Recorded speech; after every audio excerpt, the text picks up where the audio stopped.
The rising inequality and growing political instability that we see today are the direct result of decades of bad economic theory. It's time to build our economy from the bottom up and from the middle out, not the top down.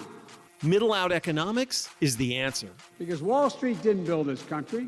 Great middle class built this country. The more the middle class thrives, the better the economy is for everyone, even rich people like me.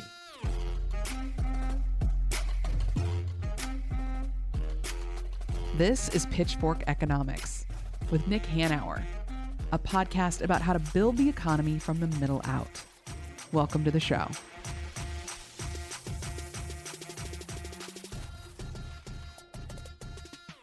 One of the things we struggle with on this pod, Nick, is, I don't know how else to say it, but DEI.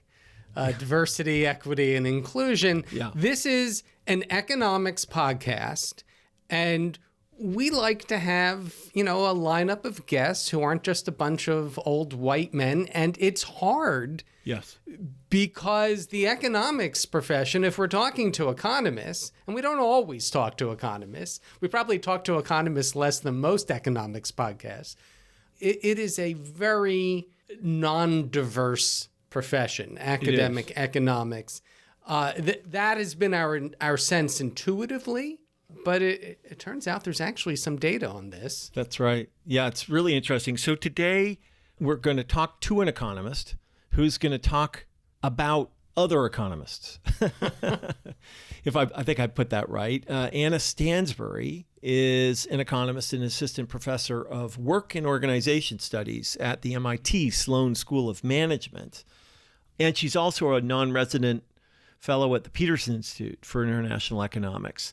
But, her recent paper that she co-authored with Robert Schultz is Socioeconomic Diversity of Economics PhDs. And, it's a fascinating paper, Goldy, because you and I would have guessed, and I think, you don't have to do an economics podcast to guess, that most economists are likely to be wealthier and whiter than the typical and mailer.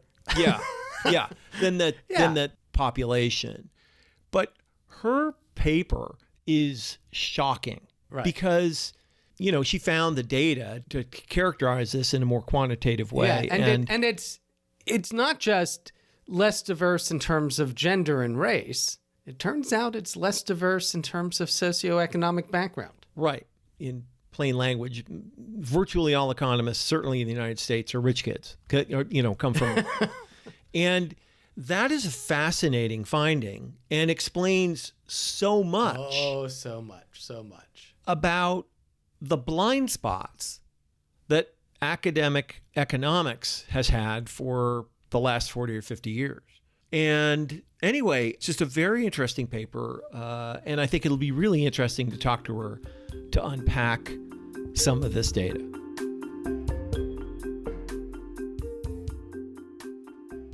I'm Anna Stansbury. I'm an assistant professor at MIT Sloan, and I'm a labor economist by training. So I study labor market inequality. And a recent paper I've written is a paper called The Economics Profession's Socioeconomic Diversity Problem. And as hosts of an economics podcast who have really struggled to put together a diverse lineup of guests, we are well aware of this diversity problem. Yeah. Why don't you just lay it out for us right from the top? Yeah, sure. So I think it's pretty well known, but still a problem, that economics has a diversity problem with gender and also with race. So economics has a persistently low share of women that make it into the profession, either at PhD level or beyond, and a very low share, one of the lowest of any academic discipline in the US, of underrepresented racial minorities. My work highlights a third dimension that I think until now has been pretty much ignored, which is the socioeconomic diversity dimension. And we show that economics also stands out as being particularly non-diverse in terms of its socioeconomic diversity, so its share of people who come from less advantaged backgrounds. Without reading your paper, we would have guessed that. But the thing about your paper is the degree to which that is true is simply, it's just shocking. So would you unpack that a little bit?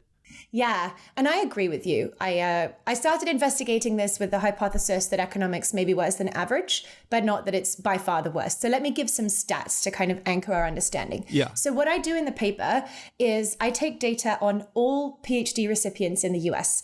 The National Science Foundation conveniently runs a census, so literally everyone that gets a PhD in the US is in this data, and it asks everyone what the highest level of education attained by each of their parents is. So I use this as a proxy for the degree of advantage that you had in your background. It's obviously not a perfect proxy, but it's what we have. And I look at economics as compared to other fields. And I find that economics stands out as being the field with the lowest share of first-generation college graduates and the highest share of people who have a parent with a graduate degree. So to put some numbers on that, among all econ PhD recipients in the US in the last decade, less than 1 in 4 were first-generation college graduates, and about half had a parent with a graduate degree. So that's a PhD, an MD, a JD, an MBA, that kind of thing. Yeah, and just to dimensionalize this, this is worse than art history. Yes. Right. You think if anybody could afford to be an art historian, it would be the child of well-off parents who can support them in that. And it turns out, no, it's economists. Yeah. Yeah, that's the one that really hits you over the head, Yeah, right? So you're just like, wow. Yeah, we look at American PhDs and foreign PhDs separately because econ has a very high share of foreign PhDs. And among American PhDs, US-born PhDs, econ has a lower share than art history and than classics, actually, which is another subject you'd think, is very elite. You need rich parents to study classics. Yeah. Yeah, it's absolutely fascinating. Again, you would guess that it would be worse than average, but not this bad. So can you try to unpack why you think that is? Yeah, so I think it comes in a couple of blocks, most of which are negative for economics, one of which is positive, sort of unintended consequence. So let me start with the positive, because that's always nice.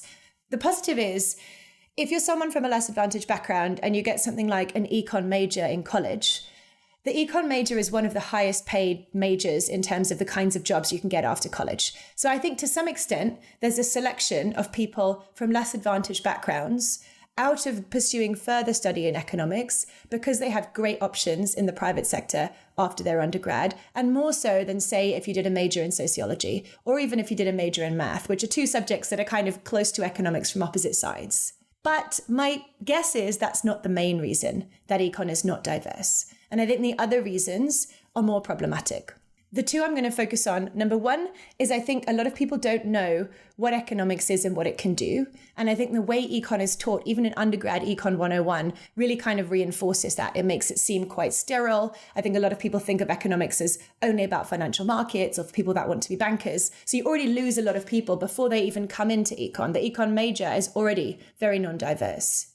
And then I think that economics as a discipline has a kind of set of norms and ways of talking about the world that are quite alienating and offensive, and maybe disproportionately so to people from less advantaged backgrounds. So just to give one example, commonly used term is unskilled for the kind of work that doesn't require a college degree. And I think if you've ever spent any time doing or working with people who are doing many of the kinds of jobs that don't require a college degree, it's very clear they're not unskilled. And that kind of language may seem both offensive and inaccurate and therefore put people off the field.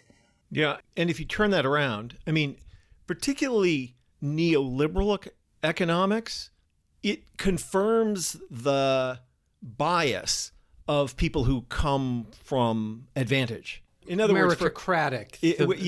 That meritocratic bias, that the idea that, well, you're coming from advantage, it's because you're better. Yes. Right. And that, for example, the whole notion that markets are efficient and therefore the rich deserve to be rich and the poor deserve to be poor. So if this is what you're going to school and being taught, and you grew up in a less advantaged environment, that really has to be off-putting to the people who are not advantaged, and music to the ears of the little white kids who grew up in Greenwich, Connecticut. right? Yeah, I completely agree. And I think that is true throughout the kind of school of thought in economics that thinks that way. And I think that's also particularly true the way most people first encounter econ. I did my master's in public policy at the Harvard Kennedy School, and I saw people in the Econ 101 course who'd come from backgrounds that were less advantaged be really turned off by the kind of assumptions that were used when they were talking about who chooses to go to college or whether the minimum wage is efficient, exactly what you were talking about. Yeah, and the other thing that I know you explored is, or highlight, is just how, I don't know how to put it. I mean, we're saying the same thing, but by the way, all of the problems that economics is supposed to solve have to do with the people at the bottom of the pyramid, right? And it's like, I never thought about it before, but again, if you grew up in a working class family, it's like you're the lab rat in the lab that everybody else is talking about a little bit. Do you know what I mean? It would be kind of demeaning. Yeah, I completely agree with that. Right? I mean, I never thought of it like that, but it just has to feel weird to be the poor kid in a class of rich white kids and have all this discussion and theory about efficient markets and all this stuff. And you're like, well, actually, that's just not my experience. Right? I agree. And I think that's especially true to the extent that econ, but also some other social sciences sort of pathologize the behavior of poor working class people and are asking questions, why is X person voting against their own economic interest? Or why is X person not responding efficiently to financial incentives or whatever it is? The framing of a lot of these things is sort of fundamentally uncurious about the experience of the individual and coming from this perceptive of someone doing something wrong, which I think can also feel difficult. I'm wondering also how much of this has to do with, I don't know, how to describe this other than pathological cultural norms within the profession. It's not as much what they teach, but there seems to be a pathology in the culture of academic economics that tends to turn off, we know it tends to turn off women and minorities. It's harder to advance for them to advance within the profession, and which is probably most of academics was like this 50 years ago, but it continues to survive within academic economics. Yeah, I think that's true. And I think your point about economics being a place where it continues to survive also seems backed up by data. So if we look over time at how economics compares to other fields in terms of socioeconomic diversity, which is what I'm looking at, but also gender and also race, you see that economics has been, among the bottom of the pack on all these fields, but has begun to stand out more and more over the last 20 years, particularly because the hard sciences have got better. And the hard sciences were also kind of at the bottom of the pack. Right. But math, computer science, physics, they've all started to get better on all these dimensions, and economics has lagged behind, as if they've done some of the hard work on cultural change and mentoring and really improving access that we haven't done properly in our field. Okay, so those who complain about diversity and inclusion, they've got nothing to complain about with economics because it hasn't gone there, the DEI stuff. Not much. Things are changing slowly. So let's turn to why this is suboptimal, because there's a bunch of reasons. If your hope is that economics is a profession and economists will be useful to the world, why it's not great that it's so unreflective of the population as a whole. So let's talk about that. Yeah. So I think there are 3 reasons. 2 of them apply to any field if you're thinking about diversity and inclusion. And the third really applies to econ and other social sciences. So the first 2 reasons are your classic efficiency and equity. Efficiency would be if you assume that talent is evenly distributed in the population, then if you're only pulling from some segments of the population, you're losing a whole bunch of talent. And that's true if you're recruiting economists or engineers or whatever, artists, whatever field you're looking at, you're losing a bunch of talent. Equity is obviously, it would be socially optimal if people had the opportunities to fulfill their passions and their talents. But the third reason that I think it's particularly important for economics is we are a social science, as you mentioned earlier, Nick, that is focused on trying to understand social problems, particularly issues and policies that disproportionately affect lower and middle income people. And we cannot possibly hope to understand these issues properly or develop the kind of correct answers if we don't have representation from a very broad swathe of that population. I think there must be whole topics, nuances, answers, and potentially value systems that we're missing. And that's going to feed into policy recommendations. And I think that's really the key reason that this matters. And just to emphasize how unrepresentative we are compared to the general population, my estimates suggest that your average economics PhD recipient is about 5 times more likely to have a parent with a graduate degree than your average similar-aged person in the US. So it's hugely disproportionately unrepresentative. Yeah. You know, as I read through your paper and interviews, I was just really struck by, again, just the sociology of this, because I think it's even deeper than finding the right answer to the question. It comes down to whether you're asking the right questions or not, right? Because, you know, if it's just a bunch of little white rich boys from Darien, Connecticut or wherever. They're always from Connecticut, though, in your examples. Well, I mean, you know, I'm just using, I'm assuming that's where Larry Summers grew up. Well, it's the classic Nepo baby of economics with 2 parents who were PhD economists. Yeah, whatever it is. Wherever he came from. You grew up in West Hollywood, you know, in the Hollywood Hills or Pasadena or Greenwich, Connecticut, and you clawed your way into Hotchkiss and then went off to Stanford or Harvard or whatever it is, whatever that assembly line is. You know, you are so unacquainted with the lived experience of the majority of citizens. And again, when you wrap that set of life experiences with all these neoclassical economic ideas about efficient markets and perfect information and homo economicus and the rest of it, which basically confers status on the people at the top of the pyramid and sort of dehumanizes everyone else, you're left with a group of people who actually don't really care or can empathize with or connect with the real problems facing the vast majority of citizens. So forget getting to the right answer. You don't even ask the right questions if you've never experienced like the challenges, I suspect. Look, economics went 50 years without ever addressing the questions of inequality, right? I mean, the profession Nick, didn't... there's a big trade-off. Why would you want to explore But I mean, that? you know, like you have to account for that, right? You have to account for the fact that power disappeared from discussions about economics for 40 years, 50 years. It's unbelievable. Like an economics which can't account for powers, like a physics that can't account for gravity.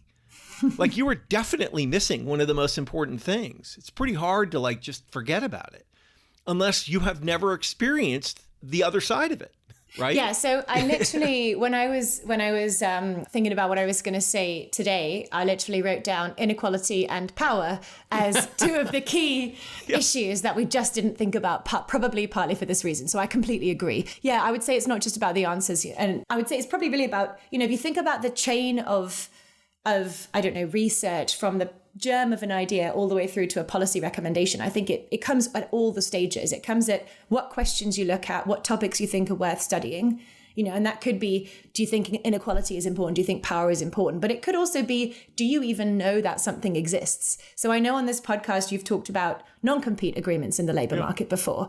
And I think economics was only recently really been studying non-competes and how they work in low and middle wage labor markets.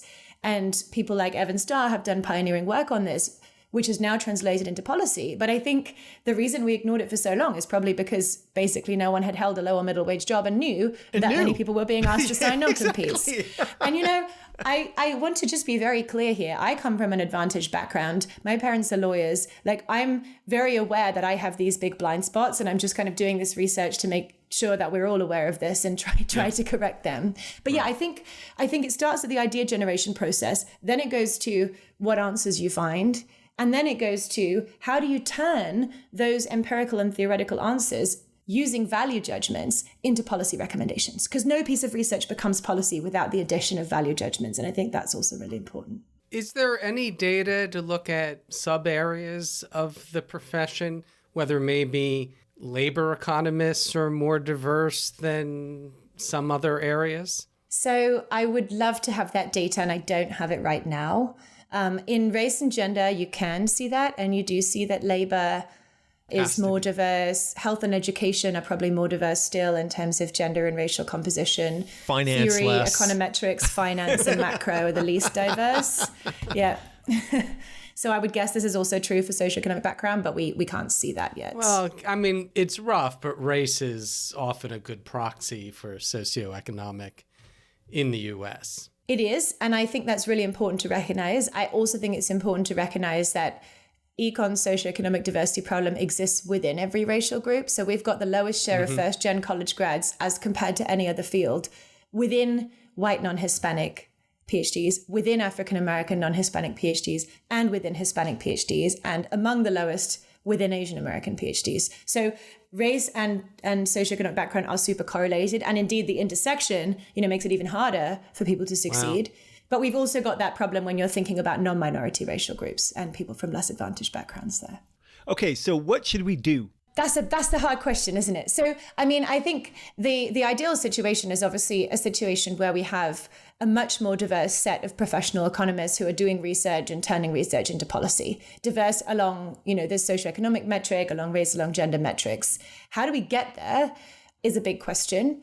I would argue that there's some low-hanging fruit, and then there's some kind of more substantive systemic change that needs to happen. The low-hanging fruit is, we've diverged from math and physics, not because math and physics are sort of doing, and computer science are doing wildly, radically innovative things, but probably because they're just doing more to do things like mentorship schemes, access initiatives, reaching out to students from low-income backgrounds and actively recruiting them. There's a lot of tried and tested stuff you can do to increase diversity that is not rocket science and that we are just not systematically doing as a profession. But I think to make a big change, to make a big improvement, we need really a more radical change of approach to how we teach and think about these problems. And I think that is happening to some extent in economic research. There's a lot of economists now thinking about inequality, thinking about power, thinking about these questions from many different lenses, bringing in more perspectives, starting to do more interviews and surveys and qualitative work alongside just looking at data, very divorced from people's realities.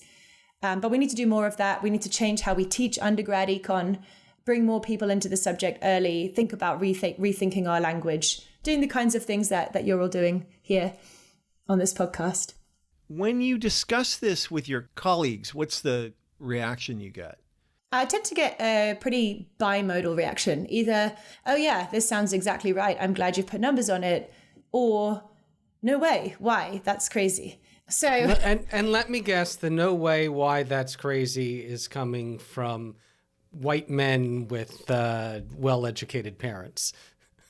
Yeah, unfortunately, I don't poll my colleagues on their backgrounds, so I can't tell that. But yeah, it doesn't seem unlikely that that's correlated. And I have had, since I put this paper out, so I put the working paper out a while back, I've had a lot of people write to me privately about their experiences as someone from a first-gen background or a low-income background, and just basically sharing how difficult it's been. So yeah, I think those are the people who are less likely to be surprised. Yeah. I think the bigger question that a lot of people have is, are you really sure that this affects our research? Like, why would it in some sense? And we've talked a little bit about it, but I think I like to give some more examples to try and get people on board with how it might help. I'm trying to do research on that topic as well, but I've come up with a whole list of examples now. Yeah, I think that the really interesting part is the sociology of it. Like, I think it feels like, to me, where the real ahas will go on for people will be when they, how do I put this? When they talk through with somebody who has these different life experiences, what it is like to talk about economics from their point of view, like how the profession sort of, I think you used a good word, pathologizes. A lot of people who are disadvantaged are sort of pathologized, and how that feels to be in the profession and effectively be looked down on, or have your life experience pathologized or looked down on. I think that there's a lot of progress that could be made in helping people see and understand how off-putting that is, and how that approach and those words and that language frame the questions and the discussions in ways that don't lead to the right answers, or even worse, don't lead to the right questions being asked and pursued, right? I think that is a really, that's such an interesting thing to explore. And I'm sure you're doing it. So Yeah, I think you're right. And I think sort of part of this, the starting assumption from which the interrogation proceeds. So, for example, for such a long time, the starting assumption from which interrogation of something like discrimination has proceeded is the Beckerian, so Gary Becker model that basically discrimination is going to be outcompeted. And so if you're a theorist or an empiricist trying to demonstrate that there is discrimination, you're proceeding from this null hypothesis. And it's taken decades to get to the point where the null hypothesis is not, there is no discrimination. Another example would be, which I, as a student of macroeconomics, was always very annoyed by, is real business cycle macroeconomics, sort of one of the sets of models that was developed in the Freshwater School in the 1980s, basically didn't have a way to generate involuntary unemployment. Involuntary unemployment being the idea that someone is unemployed and they want a job at the going wage but cannot find it. These whole set of models didn't have a way to generate it. And I mean, it wasn't just people from less advantaged backgrounds that thought this was crazy. There were lots of people that thought this was crazy from all backgrounds. But there was a whole period in macro where we sort of went in circles trying to demonstrate that, you know, the Great Depression did actually have involuntary unemployment and therefore these models can't explain it, which again seems like you're starting from that assumption and you're someone, you know, who's got a family member who's experienced this. You think this is a waste of my time. Why should I be in this field? Right. So interesting. Okay, a couple of final questions. First, why do you do this work? Good question. I think, as I said, I guess it's not from my own personal background. I'm from a relatively advantaged background, but I think I've tried to be aware of the advantage and the privilege that's given me. And I was doing some advocacy on gender diversity in economics when I was doing my PhD, and then sort of came to believe that, you know, gender diversity is super important. We should keep working on it. But as a white British woman from an advantaged background who went to Cambridge for undergrad, I'm not particularly disadvantaged in this field. And there's a lot of people from other backgrounds who are more disadvantaged but may not fit in these brackets. And that's basically why I started thinking about this. Thought no one was talking about it. And the final question is the benevolent dictator question. If you were in charge, what would you do?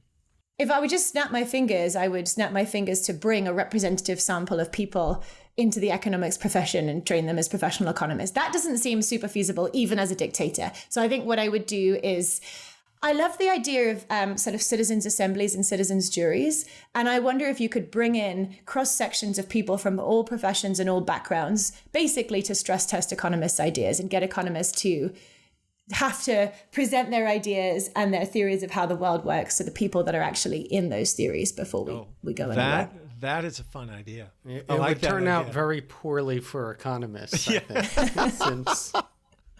That is a fun idea. I love that idea. In other words, present your paper not to a bunch of other economists, but to have to present it to 100 normal folks. Exactly. And justify that. Yeah, that would.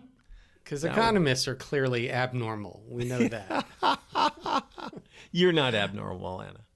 It's okay. I'm abnormal. I accept it.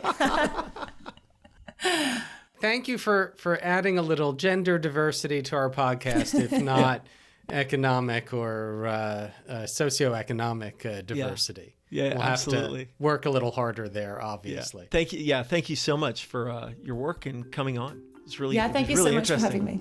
Thanks for taking an interest in this work. I really appreciate it.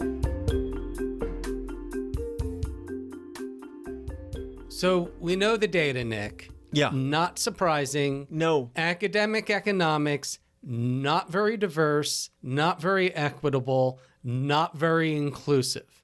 Now, if you're a Trumpist, you're saying, who cares? It's a meritocracy. Why are we putting all this effort in getting more diversity and inclusion into economics? We want the best and the brightest, right? Yeah. Let's talk about why this is a really, really big problem, not just for the profession, but for policymaking and for the economy as a whole. Yeah, well, I had not thought about it carefully until I read Anna's stuff. But I do really think that the sociology is really, really important. I think that, an academic field that studies a thing that affects humans, where none of the humans who are studying it have had any of the life experiences that they're studying, is bad, right? Like Or that life experiences that they're not studying because they don't know that it's something they need to study. Yeah. Because they're unaware of it because it's outside of their realm of experience. Yeah. Like, again, if you come from the top 1% and somebody tells you that markets are efficient and therefore the rich deserve to be rich and the poor deserve to be poor, the chances that you're going to question that are very, very low. Right? Why would you? You'd like to think that you deserve what you're getting. Yes. A subject that pathologizes the lives or experiences of people at the bottom of the economic pyramid, that's easy to do if you've never met any of those people or never had any of those life experiences. Right. Or that, for example, says, oh, sure, we know that automation and offshoring, it's going to affect like individuals, but in the aggregate over the long run, we're so much better off because the economy is more efficient. And, over the next 50 years, people will benefit from that. Well, it's easy to ignore the individuals who are being shafted by this transformation without any help because you don't know any of them. That's right. But I want to get into one of the things she touched on briefly is how inefficient this makes the economic profession. Yeah. And this gets to a core, I think one of the first things you had me read when I started working for you a decade ago was Scott Page's stuff about cognitive diversity. And it's this really important insight into how innovation works. And that is, the example is if you fill a room with Harvard PhDs, like the smartest people in the world, allegedly, really well-educated, the type of people, by the way, who dominate the economics profession, and you give them a problem to solve. And then you have another room with a much more diverse group of people. Some of them might be Harvard PhDs. Some of them are from community college. Some of them are working people without a college education, but from all different backgrounds, different races, ethnicities, socioeconomic backgrounds, upbringings. And you take those two rooms, you have 20 of them in each room, and you ask them to solve a problem. You're going to solve that problem faster in the room with the more cognitively diverse room. And the reason is very simple. When you lack cognitive diversity, you have everybody approaching the problem at the same time in largely the same way. That's right. There's not a lot of innovation there. But when you have a cognitively diverse room of people trying to solve a problem, you're going to get all these different paths towards the same solution, and you have a much higher chance of coming upon the actual solution, the most efficient solution to the problem. So cognitive diversity has always been America's superpower because we are the most diverse economy on the planet because our population is so diverse, because we are a country of immigrants. And people are coming at this, and we have all types of problems in terms of including people. We do it better than most other places. And when you have a profession like economics, which lacks diversity, it totally explains why the profession has been so stagnant and unchanging and so resistant to new ideas and resistant to empirical data, because it's a bunch of people with shared experiences who generally think alike, and that is who have benefited but completely separate from their very understandable personal biases and experiences. They think the same. Yeah. And so they're likely going to come to the same conclusion. And so it blows their mind that 20 years of empirical data on the minimum wage that shows that, in fact, raising the minimum wage has little or no disemployment effect. In fact, it may have a positive employment effect, and they can't accept it. They just can't, because it's, this is the way they were taught, and they can't think outside that box. Yeah. Again, I think that this lack of socioeconomic diversity goes so far in explaining how economics could have not addressed issues of power and inequality for a generation, right? Like, how do you get there? Well, when it's if you've got a ton of power and and you're rich, it's pretty easy to forget about those things, Yeah.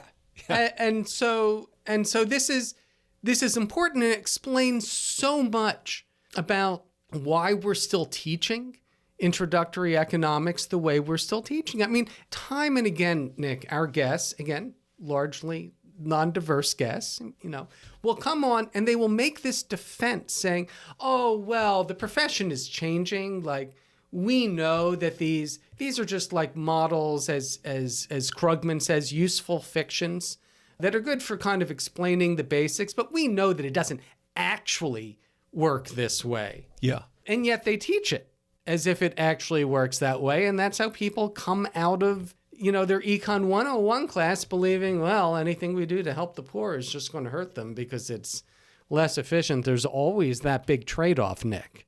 And you get like the inability to solve the homelessness crisis because we can't view it as an economic, it's drug addiction and mental illness and people are making bad choices. No, it's a housing shortage. Yeah, exactly. There's this straight up correlation between housing prices and homelessness. Yeah.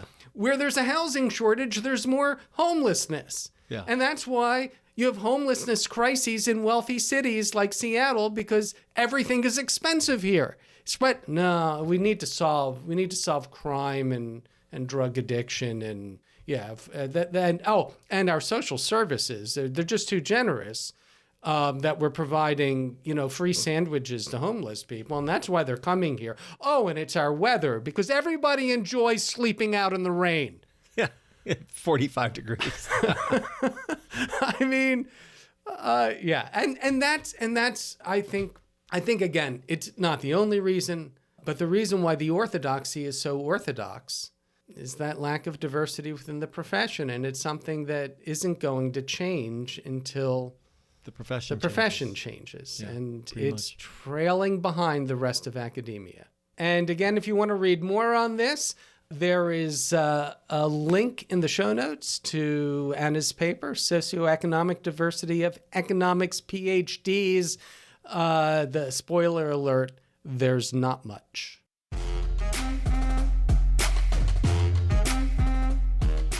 Pitchfork Economics is produced by Civic Ventures.